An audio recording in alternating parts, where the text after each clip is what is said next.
In case you need a little bit of good news today, or for Pride Month in general, Missoula, Montana is showing the whole country what active resistance and malicious compliance look like. So the Montana legislature has this bill, House Bill 819. Its intent is to prevent the pride flag from being flown this month or any time on any city, state, or other government grounds. It basically lists specifically what kinds of flags can be flown. The U.S. flag, the flag of Montana, certain historical, military, or law enforcement flags, school district, school mascot, tribal nation, and foreign nation flags. So in response to this, Missoula, Montana said, okay, you're telling us we can't fly the pride flag unless it's an official government flag? Okay, we will make the pride flag the official flag of the city of Missoula, Montana. That way it can be flown on government property, including public school grounds.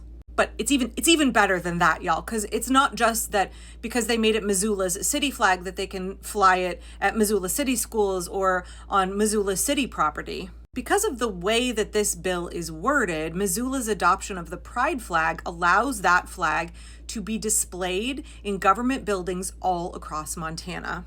Because it doesn't limit where a municipality's flag can be flown, it just has to be an official government flag. So basically, the City Council of Missoula got around the state's ban, not just for themselves, but for every locale, every school, every government building all across the state of Montana. Now, Missoula is not the first city to do this, it's just the most recent one. Salt Lake City and Boise have also done the same thing in response to similar state laws where they're located. Right, the alt-right really is obsessed with what people do in the bedroom. They're really obsessed with what's in your pants. They're really obsessed with your private relationships.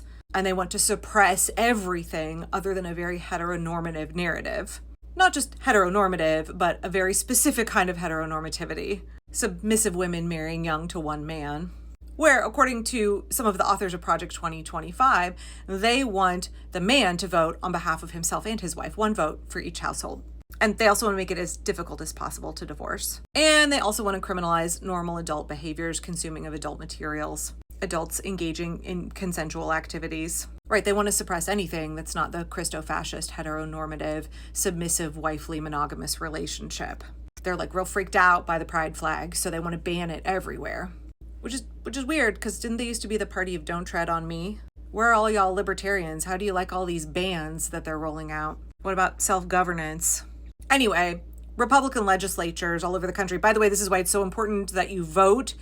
Not only vote, but maybe run for office for your state legislature. Because the Christo-fascists have been infiltrating state legislatures all over the country for a couple of decades. It's about time we started fighting back and putting our own people on the ballot, putting pro-democracy people back in state legislatures in these states. Anyway, didn't mean to get on that tangent, but this is what malicious compliance looks like. It's not rolling over. It's not even going into the streets and protest. Oh, it's saying you want to use legislative processes? You can play at that game. We know how to read the rule book. Y'all want to use it to your advantage? Cool. We'll use it to ours.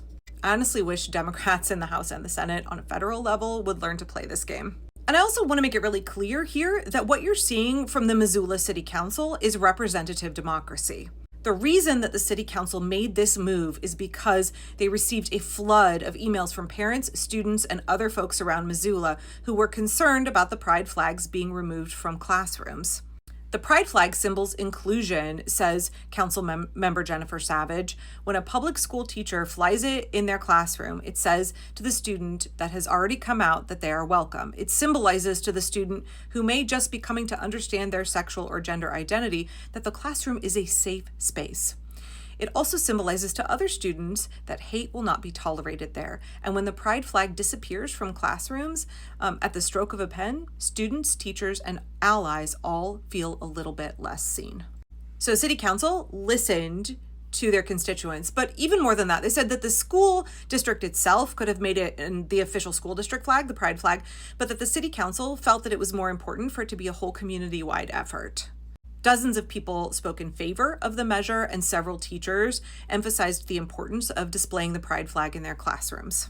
I mean, there were folks in the community who also opposed the House Bill 819, not because of the issue of the pride flag, which was, believe me, the targeted goal of Republicans in the state legislature, but because it takes away control from local communities to decide what works best for them. So folks saw it in general as government overreach.